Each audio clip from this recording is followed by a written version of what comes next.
Hey Kish, great to see you again. It's been a while since we chatted, and thanks so much for becoming the latest sponsor of the Brown Car Guy channel. Now, you're doing that as your business, which is collecting motors, and I know you're all the way over in Dubai, my old stomping ground, and I wanted to catch up with you to find out a little bit more about what is collecting motors and what is it all about. So, first of all, let's introduce you first and talk a little bit about you before we get into what actually you do.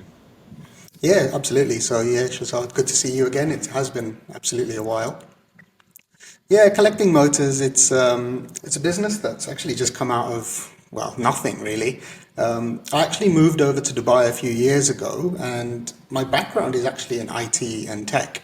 And I've always just been a classic car lover. I've always known, everything about the industry.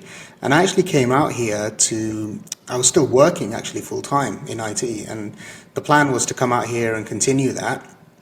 And then that just completely just went a completely different direction. And I thought, okay, you know what? There's one thing that's missing here in the Middle East, and that is a really good platform for these collector type cars, these classic cars. So it didn't exist, and I was out here looking for a car. I actually sold my collection in the UK before I moved to Dubai, and I But thought it before would we be get really into easy that, to just.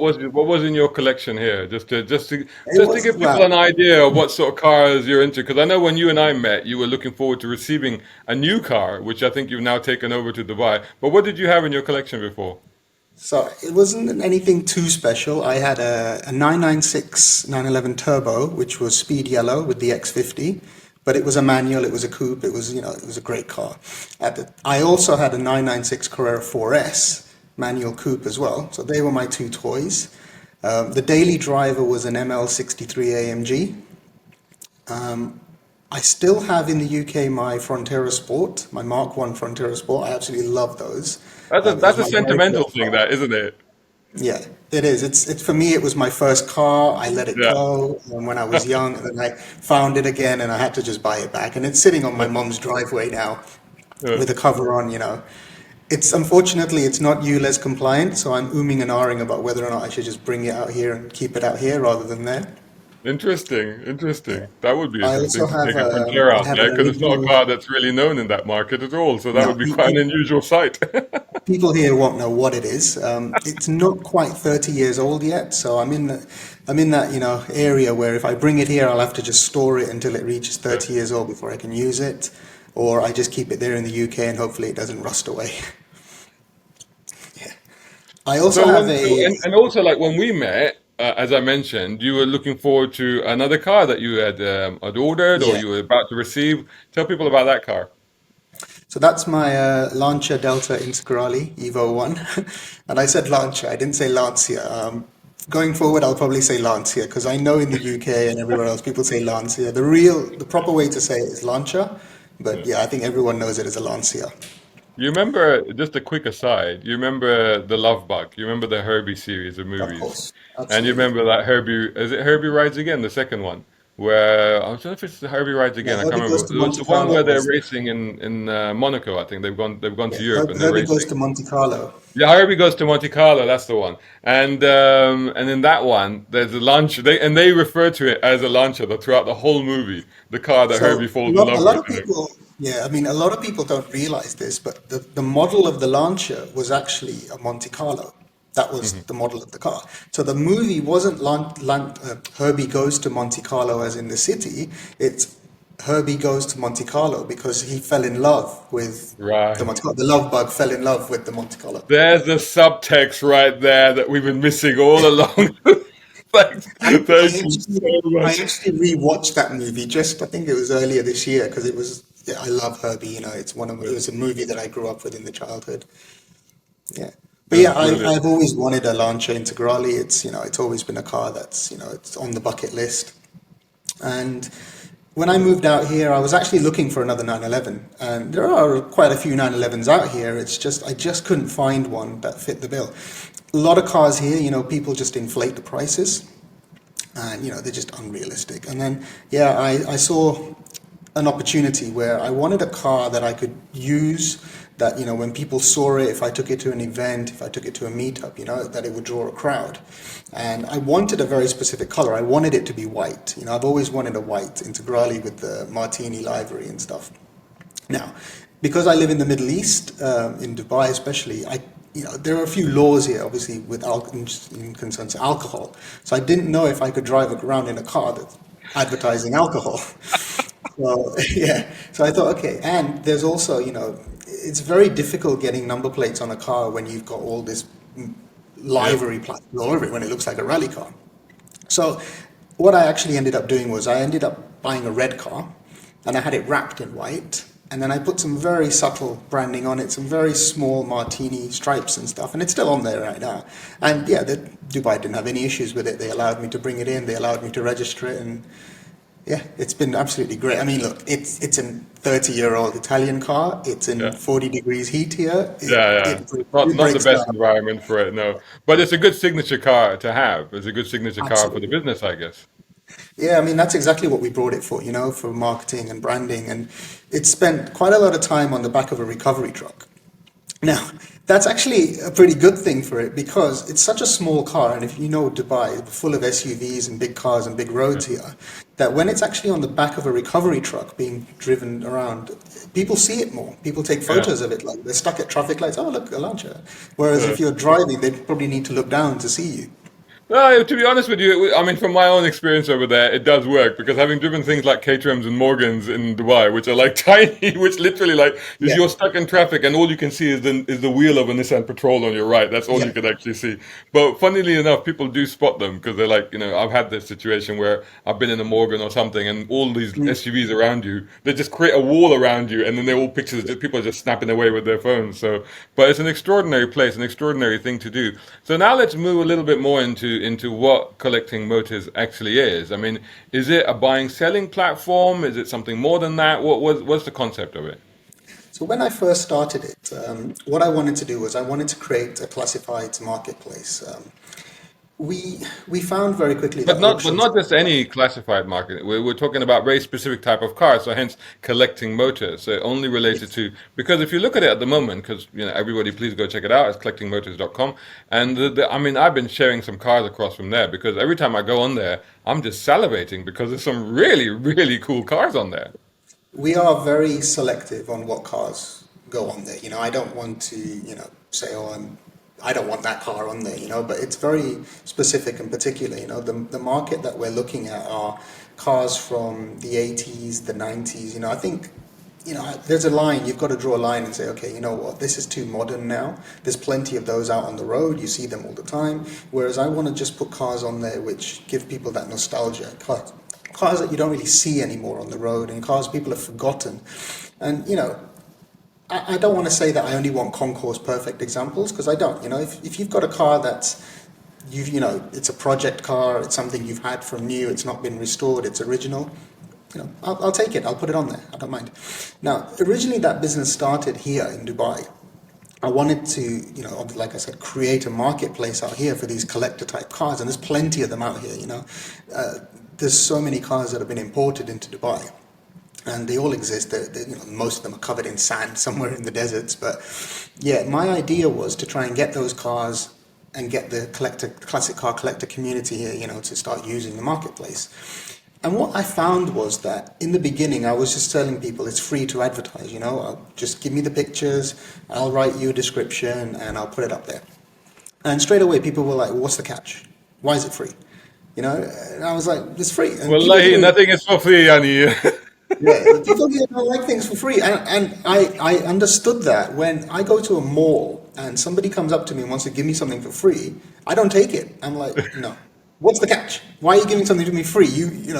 And it's that But mentality and that also, Kish, I mindset. will say that it's a cultural thing. It's Yeah, like, if you give something for free, it's a gift. If it's not a gift, then what is it? Then yeah, suddenly then I am in debt. And you've given me something for free. So if you've given me a gift, then I have to give you a gift. So it's kind of like I think it's almost like there's a psychological element to it as well. absolutely. So then I thought, okay, I will charge people to list if they don't want to do it for free. If people are happy to pay, and plenty of people here with money, if they're driving around in all classic cars, And again, it was the same thing. It was like, no, I don't want to pay because I'd rather give 5 times or 10 times the money to Dibizzle or another website because they have the audience and the following. So it was like, I'm trying to grow, so I'm giving it for free, but at the same time, people don't want to pay, so I'm just like, "Ugh, what do I do?" But it was actually really fortunate because, I mean, we got up to about 100 cars on the website, really cool classic cars here in the UAE. And then I had a meeting with some people who were businessmen. They're in the asset management finance side of the company, and they said, look, we're looking at alternative investments, we're looking at classic cars, we're looking for somebody who can advise us on which cars we should buy, what to hold, how long to hold them for, what's coming up, and what we should buy to make our rich clients even richer. And that's where my knowledge and experience came in. And very quickly, the business then became an investment advisory. So we're just a small boutique investment advisory at the moment. But we work with family offices. We work with quite a few royals out here now. We've got, we're expanding not from just the UAE, but into the GCC. So the marketplace side of the business, I just kind of abandoned it. I just left it for a while. There was a lot of cars on there and I wasn't actually taking any more cars on because I was busy concentrating on, all of a sudden I'm sourcing Ferrari F40s or old classic cars for people. And then, yeah, that's really where the business is now. That's the main bread and butter of the business. And then I was approached earlier a couple of months ago now by a team in the UK. They said, look, we noticed you've abandoned the marketplace side of the business. There's no cars on there anymore. What's going on? So I explained to them and they said, look, we like what you did and we think that it'll work in the UK. Can we take it over? So I was like, yeah, go for it. Here's the details. Whatever cars you want to put on there, whatever you want to charge, then you do it. And so they've done that. They're going out there, and there's a lot more cars in the UK than there are in the UAE. For Yeah, sure. You look at the definitely. population difference. People have been collecting classic cars in the UK for donkey's years now, more than here. So yeah, I think they've got over 100 cars, which was the target that I'd set them. I said, look, if you can get 100 cars by the end of May, then I will help you with the marketing. I'll budget some money to help you grow that side of business. So it's really weird because the investment advisory side is all run through Dubai. That's where we're based. That's where most of our clients are. But the marketplace is concentrating primarily on the UK. Now, I'm thinking of it more as, I don't really care if it makes money or not. I'm not really interested in charging people for ads. I just want to build a really nice database of cars. And from that, what I want is the data. I don't want people's personal data. I'm not interested in who you are, etc.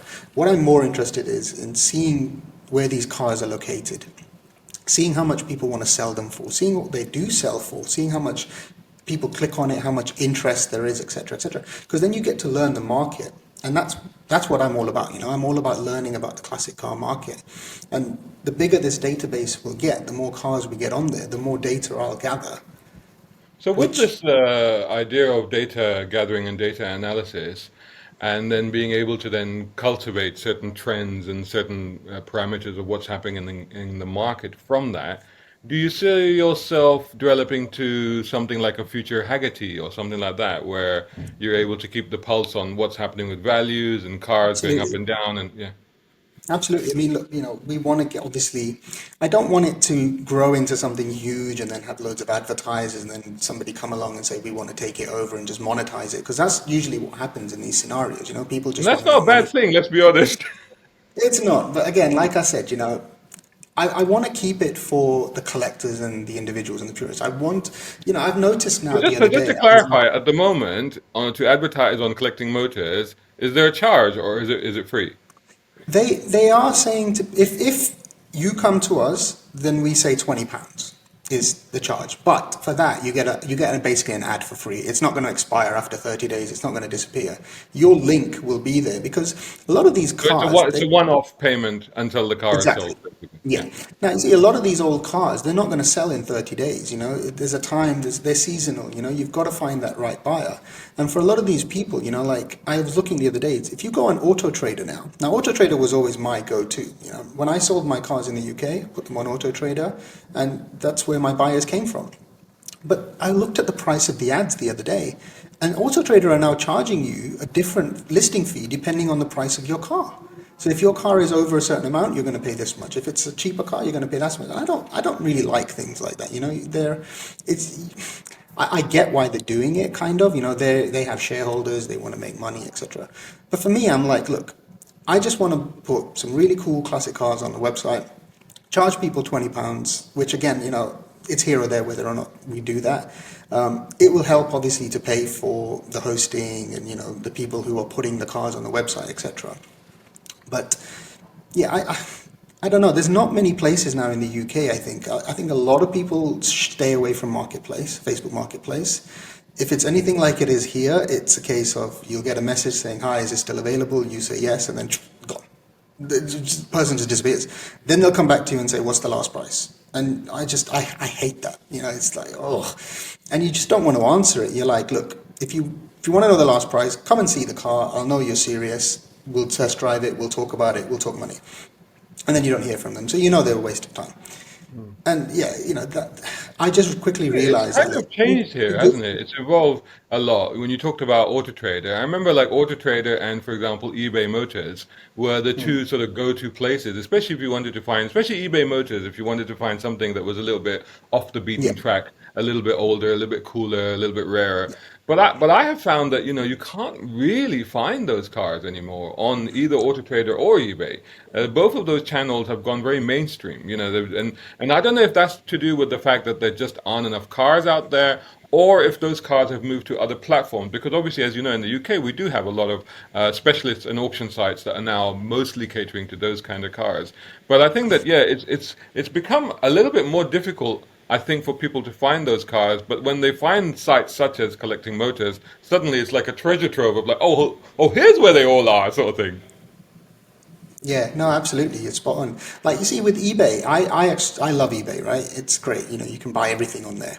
The problem is that you're allowing people to create the ad themselves, and then not all the time they'll take photos in portrait, not in landscape. They'll take photos out of focus. They won't take the right kind of photos that you want in an ad, right? Now, if you look at, let's talk about quickly about collecting cars, right? They had the right idea. They do the photography, they write the descriptions, they get all the details. But it takes a lot of time from people to give all that information, and people have to pay for those photos, right? So if you look at the kind of cars that collecting cars do on their auctions, they're all pretty high value. They're not going to have a car on there that's about £4,000 or £5,000, right? They're not going to make any money from that. They don't want to invest their time and effort into it, right? They may do, they may not, I don't know. I think looking at their website now, they've kind of evolved away from that. And that's why I didn't want to do auctions. I thought stick to classifieds. People have said to me, oh, you should make a button like eBay where people can make an offer. And I was like, yeah, we can do that. But again, I don't want people just making offers and wasting people's time. Yeah. This is a case of if you're really genuinely seriously interested about buying a classic car, you don't really send a WhatsApp. You'll call that person. You'll want to talk to that person.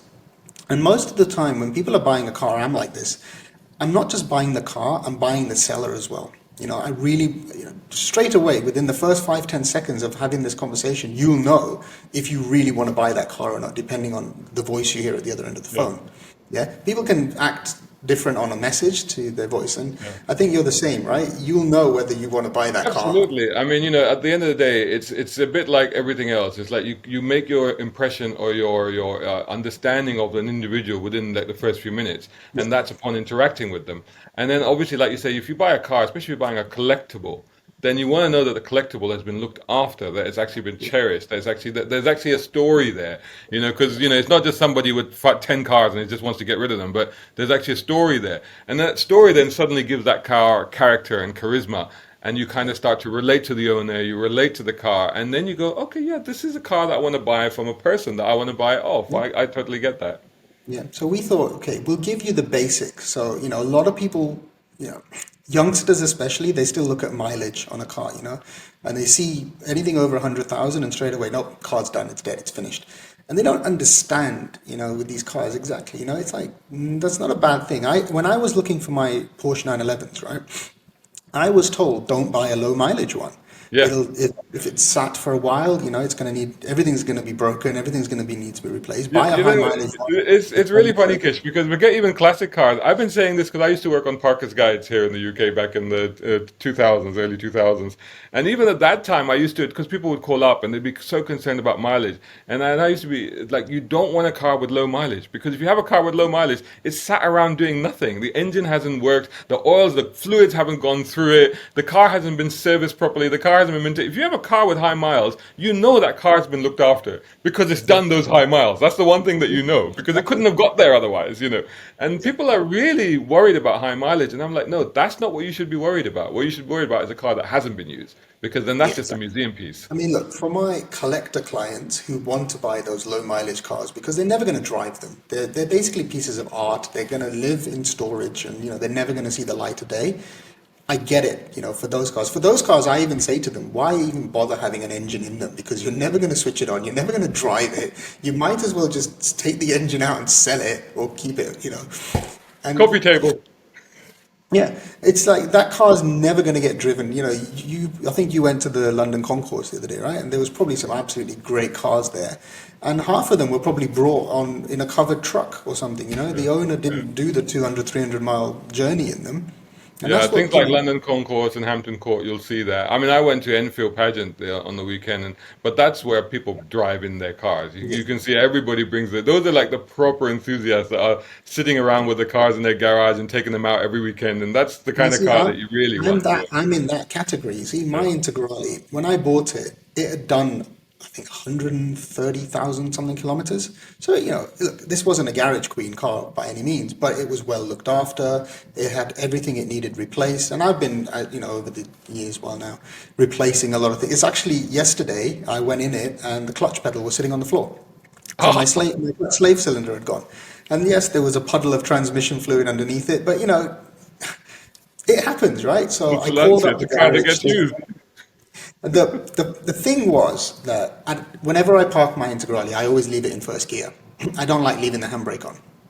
And obviously, I couldn't get it out of gear, so I couldn't start the car and I couldn't move the car. And there's no clutch. So the guys came, and I was just like, you always worry that who's going to turn up, Yeah. like which cowboy is going to come in. And I said to them, I said, look, we're parked in my garage, we're very close to the wall here. You turn that key, this car's going to jump because it's in first. And straight away, he got in the car, he turned the wheel, he did something, he got it into neutral, and boom, out. They got it on the recovery, they took it to the garage and said, yeah, slave cylinder.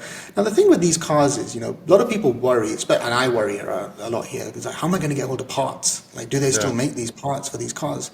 There's so many enthusiast, websites and clubs and garages out there, and getting that part, it took me 5 minutes online. It's And so it was much so cheap. better It was now. like It's so 24 much better pounds. now, especially since the advent of online. I mean, I remember Yeah. back in the day, it used to be so hard to get hold of parts, but nowadays it's like, and the thing is with so many, especially with these popular cars, such as Integrales, such as E30s or whatever, there's entire industries that are actually still servicing those cars. So even if the Yeah. parts are no longer available, they're remanufacturing them sometimes to a higher standard.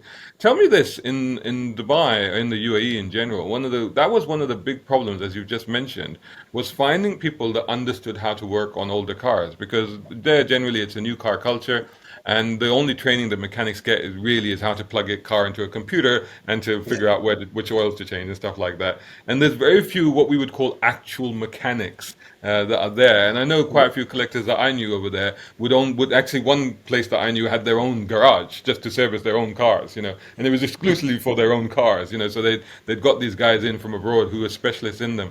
Have things improved there? Are there more specialists that are helping out collectors and classic car owners? Yes and no. So, as you probably know, I mean, look, a mechanic who's basically working in a garage in the UK is not really a big high wage job. And it's kind of the same out here, you can get a lot of cheap labor. So it really depends on the garage, and the setup. Like most of the garages here, I find, the front of office staff will be South Indian or Filipino. And then your mechanics are often, the English is not their first language, communicating them with it is very difficult. But I'll tell you about where I take my Lancia. The guy who runs the garage is an ex-Lancia UK mechanic. So he's an older guy, right? But he's got one himself. He looks after about 16 of them here. and he knows these cars inside out. Now, I got very lucky, right? Now, obviously, through the internet and technology, when I brought the car here, that was my concern. It was who's going to look after it. And the very first few times that things happened to it, in fact, one of the first times I drove it, the fuel pump went on me and I broke down. And straight away, I was on WhatsApp to the guy I bought it from in the UK, and he was really helpful. He told me straight away what the issue was. And then obviously, I knew about this guy, I just didn't have to use him yet. So I called him up. He said, "Oh, yeah, great, bring it over, I'll check it out for you." And just from having that first conversation with him, talking everything Integrali, seeing his Integrali, him showing me pictures of all the Integralis he looks after a few from the royal family and stuff here as well, because they've got a few Martini versions here. I felt comfortable straight away that, okay, this guy knows what he's doing. I have him on WhatsApp personally. So even yesterday when the clutch went, straight away I messaged him. He said, yeah, he goes, clutch slave cylinder, they get rusty. It's a very common fault. He goes, I've got one on the shelf here, not a problem.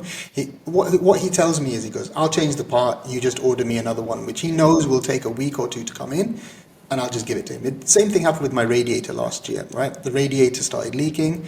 He took it out, he gave it to me, he put one in, and he said, just go and get me a refurb one or whatever. So I came to the UK, where all the specialists are. I brought the radiator with me in the suitcase.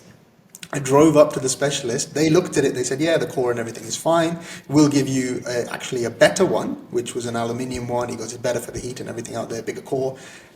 Brought that back in my suitcase, took it to the garage, gave it to him. I said, here you go. He took his old one out, put the new one in for me. It's things like that, which I absolutely love here. Now, I have a really good mechanic as well. And I find that, these guys they're about my age. They're in their 40s, late 40s. But they're from the UK. They came here with their dad or whoever who wasn't a mechanic.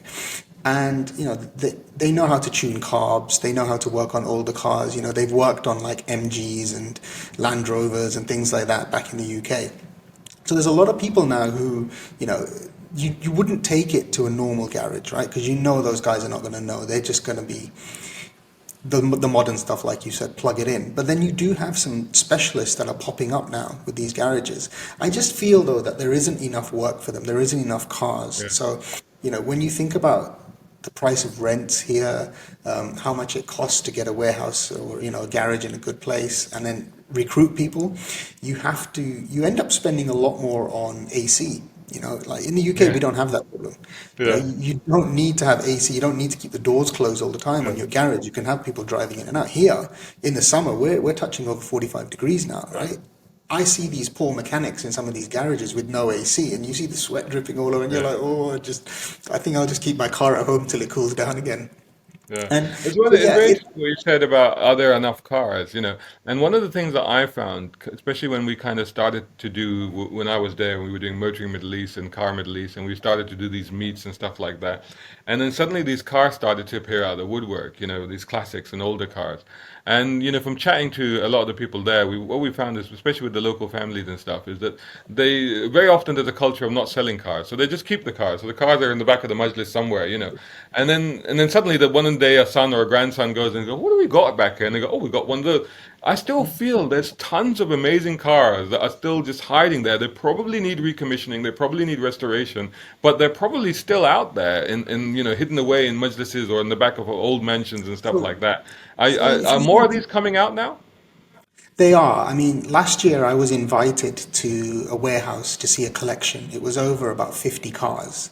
And the guy, he's been in Dubai for as long as I can remember, He's an older gentleman. He wants to retire now, right? So he invited me. He said, "Come and see my cars, see what you think." And I went, and he had everything. He had five 550 Maranellos, all red, all manual, and all from each year. There was a 355, a 360, all Bentleys, Rolls, the Hummers. He just had a really weird collection, right? And I was like, okay, tell me about the cars. And you could see that the tires were flat. You could see that, and every car just had the key just sitting on the roof or on the windshield, right? And this guy's actual business was leather upholstery, interiors and stuff like that. That's what he was good at. So every car I opened the door and had a look inside, the interiors were immaculate, right? The roof lining, everything. But then on the outside, he just neglected them, right? Now, he said to me, he goes, "I want to sell my entire collection and I want this much money for them." And I thought he was joking. And I was like, "Look, I don't know what you've been smoking. I don't know what you've been looking at." And he goes, showed me an ad on eBay of an absolutely mint, low mileage 550 Maranello and the price of it. And he said, "Look how much this one sold for." I said, "Yes." I said, "There's a reason." I said, "That car, look who's selling it, look who the owner is, look at the provenance of that car." I said, "You've got five dusty 550s here. You cannot sell them for that much." I said, "If anything, I can try and get you the market value for them." He goes, "No." He even had a Lamborghini Diablo VT Roadster in orange. Wow. And Wow. that was the only car in his collection that was actually covered. And Uh-huh. that was the only one. And I opened it up and I said, and he goes, "That one's not for sale." I was like, "The Oh, one car that you actually have that I could sell and yeah. find a proper buyer for, you don't want to sell it."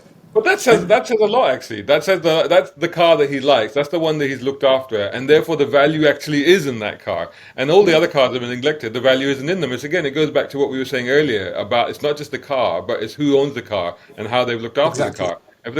And you and I both know that if you've got a Ferrari 550 Maranello, okay, there's still inherent value in that vehicle. But if it's been sat around, immediately the mind is like, oh my God, how much work is going to need to be done to that to recommission it to get it back going again? I mean, it's I mean, terrifying. I know someone who bought a car from him. He bought, it was a 355 F1 in yellow, manual transmission. Lovely car, one of my all-time favorites, right? And he bought it from this guy, and then he literally took it to Ferrari, and Ferrari had to do a full nut and bolt restoration on it in order to get it back on the road. And this Yeah. is what was trying to explain to this guy. I said, "I can And this sell is your and car." this would be Ferrari there in Dubai in Al Tara, Yeah. and This was they are Altai, yeah. not cheap. They are not cheap. I can tell you, I know from friends, they are not cheap. They probably wouldn't be my first choice either. I mean, look, Ferrari and all these big showrooms here, they're all about the latest and greatest stuff, right? They want to get the new cars before anyone else. When it comes to the classics, they're just, it's like, do I really want to give my classic Ferrari to them? I'd rather send it to somebody who's a specialist and get the work done properly. And I think that's what's missing here is really good specialists that really know these old cars for restorations and stuff. And I know restoration garages that have tried, they've opened up, they've tried for a year or two to get business, hasn't worked out. One of the biggest, I think, pains for people to get right here is paint. Trying to Yeah. find a good body shop that can do a good paint job is the most difficult. They can pull dents for you, yes. They can, clean things. The new craze here now is dry ice. Everybody wants to get their cars dry iced, and it's like, yeah, you can dry ice your car all you want, but What is dry how ice? I didn't know. I wasn't aware of this. What's this? dry ice detailing? It's basically, if you look it up, it's they use a machine. It's basically dry ice, and they basically blasting underneath the car. So it's like making it like new again. So anything that's got oil stains or any sort of black or brown dents, it just becomes silver again. It's like new. All right. It's Okay. yeah. And you look at some of this stuff, and you see the people who are working these machines, and you're just like, yeah, I'm not gonna let you. I mean, they wanted to do Yeah. my Lancers, my Integrale, and I said, no. I said, look, that thing is delicate as it is. You put Yeah. that hose in the wrong place, and you blast the wrong thing, I'm And in all, trouble. but also like cars like that, they need some of that grease and some of that stuff in certain Exactly. places. You don't want to completely clean that off because then you will have problems. They need to have that. So But no, before yeah. let's in the final few minutes, let's talk about the other side of what you do then, which is the stuff that you're Mhm. doing in Dubai. How does that work? The investment side. Is that are you holding cars? Are you storing cars? What's happening there? Yeah. So basically, like the meeting I have later today is with the family office.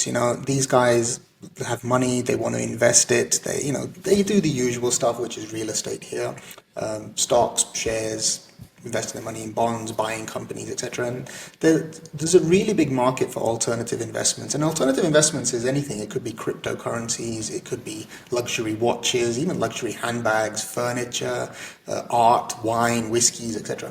But classic cars is one of it's one of the best performers out there. There's an index. It's done by Knight Frank, and it shows you. And a lot of people are now catching on to this because before, cars were always seen as a depreciating asset. People would always look at it and go, you lose money on a car, you don't make money on a car. And for most cars, that is absolutely true. I'm not going to lie, right? Most people will buy a car, people who are watching this and go, I don't make money on my car, I lose money because it's always breaking down, the insurance costs, the storage costs, whatever costs are associated with it. And when I come to sell it, I'm never going to get back what I've put into it. And for most cars, yes, that's absolutely true. But those are not the kind of cars that we look at. We look at cars that, you know, Ferrari F40s, like I mentioned, that is really hot at the moment. The amount of requests I get for those. And I think it's because it's the one car that I talk about the most at the moment, because a lot of people forget that it came out in 1987, right? It was the last car that Enzo himself, touched. It was the last car that he said yes to. And in 3 years' time, the F40 is going to turn 40 years old. Now, Wow. you can imagine the party that Ferrari will throw where F40 turns 40, right? It is literally just going to double in value. And so you've got people out there running around now trying to get an F40, but obviously as a collector, you want the best one out there. And there's so many variations of it. It's not just all F40s were red and they're all the same. They made one for the Euro market. They made a specific one for the US market, which different bumpers and stuff, different emission standards. The fuel tanks were different. And collectors want the low mileage ones. They want the ones without the catalytic converter. They want the ones that are adjustable or not adjustable. There's so many different variants out there. And they also want ones that have been owned by collectors. A lot of people will shy away from one that's been driven around or been modified, because a lot of people do modify them. There's one out there last year that was for sale. They turned it blue, and it had a Hmm. number plate on it. It was F40 blue, and it was a really cool car. And I think I was I've seen speaking, pictures of it. yeah, and it was owned by a YouTuber who Yeah. bought it, and then he was selling it, and it was on market, so he was selling it. It was on Auto Trader. So the guy was listing his car, and it was like, it's a cool car. It's very different from all the red ones out there. It's a blue one. And the cool thing about it was Ferrari had actually given it classic status. They do this new Yeah. certification program. And I was quite surprised by that. I was like, he's modified that car, but they're not too bothered if you've modified it, right? I thought that classic was always going to be, the car had to be original. And the guy said, he goes, no, look, he goes, 40 years of this car's life, it's going to have had new filters, it's going to have had new tires, brakes, etc. Things have been changed on it. It's not original anymore. But the paintwork was done by the official Ferrari's paint supplier. So it'd all been done properly. They approved it and they gave it the certification. And I was like, okay, so I get it. And it was slightly below the value of a red one. But I was like, it's different. It's a one-off. Like, find another one. It's perfect for a collector. And I think it got snapped up before I could Hmm. get my hands on it. But yeah, I was Yeah, I trying bet. to sell it to a collection here, and people, I was selling it to them as all these things, and they were like, "But we want a red one. Ferrari F40, we want a red one. They've always been red." And I was like, "Okay, fine. I'll find you a red one." So that's what's happening. So what happens to these cars? Are you storing them? Are they keeping them? What's Yeah. what's what's So what going on happens here? is depends what the client wants. Sometimes it's just find me the car and we'll take care of it. They'll have their own facility or storage facility. It depends on who the customer is. The full services we offer is, we'll find the car for you. We'll go and acquire it. So we'll negotiate. Everything's done discreetly, confidentially. I don't advertise these cars online. I don't put them on social media. I'm surrounded by these sort of high-end cars all the time. A lot of the time, the car will already be in a storage facility. It'll be sitting under a cover. It'll have paperwork on it of who it belongs to. When we acquire it, all that will happen is the paperwork will change. The name of the owner will change. The car itself won't even move. It'll just stay there. Its value will now be this, and the new owner will now be this. And that's how these sort of, we can't even look at them as cars anymore. They're assets. That's how Hmm. we refer to them. That's how our clients refer to them, that they own this asset, and this asset is situated depending on where they want it for taxation reasons, and the value of it. They might say, bring it to Dubai. It's better for us when we come to sell it for taxation reasons. Or, you look at the logistics of moving it from where it is to bring it to Dubai and then having to pay the duties here. With some cars, if they're sitting in a free zone and, there are clever ways, to, I'm not going to say to do tax avoidance and all that, but there are ways that with these assets, the way they can be moved, you can save a lot of money on tax. We have a whole department that advises our clients on which country they should move it to, and how to move these around, and even which cars to buy, like new cars, where if they're VAT Yeah. qualifying and things like that. Yeah. So for us, You it's know, all about part, maximizing profits. part of me is that really impressed with that and what it's doing, and of course the importance of maintaining and retaining the value of the cars, and also the cars are obviously cared for and looked after, which is obviously all important. But part of me is kind of sad because really, like, you want the classic car to go to somebody that cherishes it, that really relishes the opportunity. I mean, they're 40. I mean, I've got one in the shelf here. I was one of the first people that, Yeah. queued up outside Hamleys to get hold of that car when it first came out. I remember the story. That was the beginning of my career, and I was in Saudi at the time. And I remember sitting at this Ferrari dealer in Jeddah and asking him, are there any F40s? And he said, no, there's no F40s here yet. They still haven't been delivered. They're still being made. And he said, but however, I had a guy come in the other day and he said, oh, I've got the first F40 in Jeddah. And the guy said to him, I said, there's no way you've got it. He said, yeah, I've got it. It's at home right now. He said, there's no way. None of them have been delivered. There's no way you have an F40. He says, Wallahi, come and have a look. So they went down to his place and he opened up his garage door and there was actually a Koenigsegg Testarossa that somebody had sold him as an F40. So that's No. basically what, he'd basically been fooled. Of course, that Yeah. sort of thing doesn't happen these days, but we're talking back in the late 80s. So he'd basically been fooled into that. So this is a car with so much history, so much pedigree, and as you said before, it's a car that's sort of almost mythical because it was touched by the hand of the founder of Ferrari, Enzo Ferrari himself. But so to me, it's like, and when I see these, we never actually saw the car in action. There was that one video. If you remember, I think it was probably Tiff Needell. There wasn't a video actually. I used to have the sound on cassette of Tiff Needell thrashing an F40, and I just used to listen to that. It was amazing. But there was very little footage of it actually doing what it was doing, and there's only a Yeah. few videos have come out lately. And of course now, as you said, quite a few YouTubers got hold of them, and they have created this footage, and the excitement has grown. But to think of it as just something that's literally like just being moved from one case to another case and then just stored. I kind of it feel it's a bit like that It really. It's just is. like it's just sitting there, right? It is. But you see, that's what's happening now. These are not really cars that, let's be honest, they're not practical anymore, right? They're not cars that you. It's nice to go to a meet and a show, etc., right? And I think some of them do still get used for that, right? But they're not cars that you can practically use on a daily basis. They were never made for that, right? And that's Yeah, why they are what they are now. And Ferrari is one of my favorite brands, as for to sell to collectors, more than Lamborghinis, more than Porsche. I mean, you think about Porsche, right? I'm a big Porsche fan, but I daily drive a Porsche, To me, it's an affordable car that people can get into. It's not a dream car. It's not something that, you aspire that you really want to. But what's also happened now is a lot of the modern Ferraris, like let's say the SF90, right? Very nice car, beautiful car. I'd love to have one, but I can go and rent one tomorrow, right? There's enough rental car companies here who've got one, and what happens is they get thrashed. They get absolutely battered. People will take it out to the desert where there's no cameras, and they'll just thrash the hell out of them. And what I found is, and this might come as a surprise to you, it might not, is that the rental car companies actually don't care. They actually want the car to be written off. They want the car to get battered and thrashed. And you think, why would they want to do that? Why do they want this Ferrari that they've got to be battered? And you think about it. It belongs to a rental car company, okay? And they know it's going to have done high mileage. It's not going to have been really serviced properly. Tires are going to have been shredded, etc., right?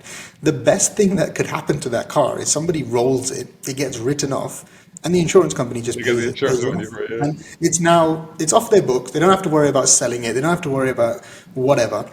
It's gone. Now, you're not going to find that with a Ferrari Enzo, right? People are not going to be giving you the keys to an Enzo to rent out. They're not going to give you the keys to an F40, right? And a lot of these rental car companies here now, right? They weren't getting the business because people didn't want to pay the deposits because they knew that, okay, if I scratch the car, you're going to take my deposit money. I can rent anything now without a deposit. And they literally will drop the car off to me. I can use it for as long as I want and then pick it up again. And that's what it's become here. It's You just, know, you just reminded me of like I won't say exactly what it was, but I was asked to participate in a promotional video one time over there, and they said that well because you're a motoring journalist, we'll have you stepping out of a Lamborghini, an Aventador, and it was short notice, so I couldn't get the press car, and they said no, it's okay, we'll just rent one. And I was like okay, fine. And I turned up, and this thing was knackered. It was just awful. And the thing was, like, even the splitter was like falling, and it was cracked, and this and that. And I remember I asked them to get some gaffer tape and just sort of fix part of it. I said I yeah, said, look, you want me as a accredited known motoring journalist to get out of this thing, and if anybody clocks the fact that this thing is battered, they're like, what has Shazad been doing to it? So and I was just like, this is just terrible, absolutely terrible. But yeah, I know exactly. exactly what you mean. It makes perfect sense. Anyway, I had listen, a, we've taken up a lot of your time today. And I really appreciate it. But a final message to the audience: where can people find you? What's the sort of who are you interested in talking to, who can you help? So yeah, if you're a wealth manager, asset manager, family office, fund manager, anybody who's looking at, classic cars as an alternative investment, anybody who wants somebody who knows, what the next big thing is going to be, help you find that next big thing, acquire it, store it, and then eventually sell it on for you for the profit, then yeah, get in touch. However, if you have a classic car and you're looking for somewhere to sell it, marketplace, have a look at the marketplace side of the business, because yeah, we're always looking for inventory to put on there, especially cool cars. Is Yeah, it have is a it look. just mostly UK now, or is it also still international as well, marketplace? We're concentrating, the guys are based in the UK. They're Okay, concentrating more on just growing it in the UK. I know with a makes lot sense. of websites, you'll end up growing it outside and then it'll just get cluttered up. And then, you'll have to start putting filters in for each Yeah. country and stuff. So look, we don't know. It may grow to that. It may become global one day. It's a .com website. So, it could become a global website where anybody can sell. We may even start allowing, if it gets busy enough, people to list the cars themselves, etc. At the moment, it's still early days. It was, like I said, it was a part of the business that I had just abandoned. I just thought I'm concentrating on what is the bread and butter. But yeah, these guys wanted to revive it. They wanted to get the marketplace, and I think they've done really well. Some of the cars, like you said, they're getting on there. They're finding these hidden gems, and I'm seeing them. I think that's brilliant. I love it. Every day. I think today they put Are a you hill. sitting there salivating, going, "Oh, that would be a good Literally, one"? There. yeah. I'm literally like, I should just not put that one, and I should just buy it myself. Like they put a Hillman Imp on today, and Yeah. it's just a great car. You just don't see Well, them look, I anymore. saw yesterday. I think I shared one yesterday, and they put up an original yellow, a yellow Esprit, and I was like, oh my god! And actually, to be honest, not that it was. I was thinking it was 39,999, and I was like, that's actually not a bad price for that car. That's extraordinary Yeah. because they're rocketing up to the 80, 90 grand now. They're really good examples of those. So yeah, really, really good. Anyway, well done with that, and long may it continue and go from strength to strength. Both sides of the unique side of the business, and hopefully, I think we're going to grow into like an empire of collectible cars. That would be absolutely awesome. That will be good. Thanks so much, Kish, for taking the time to talk to us today, and wish you all the best, man. Thank you, Shazad. You too. Check this out, guys. It's my book. It's my first novel, and it's written for car fans like you. It's a fun political action thriller. It's full of cool cars and spectacular action. Get your copy now at Amazon.com. Shout out time, guys. Thank you so much. Hey, if you enjoy my content, why not get involved? Buy me a coffee. You can do that at either of these links. Or if you're watching on YouTube, buy me a thanks or take out a membership. It all helps. It really does. A brown car guy.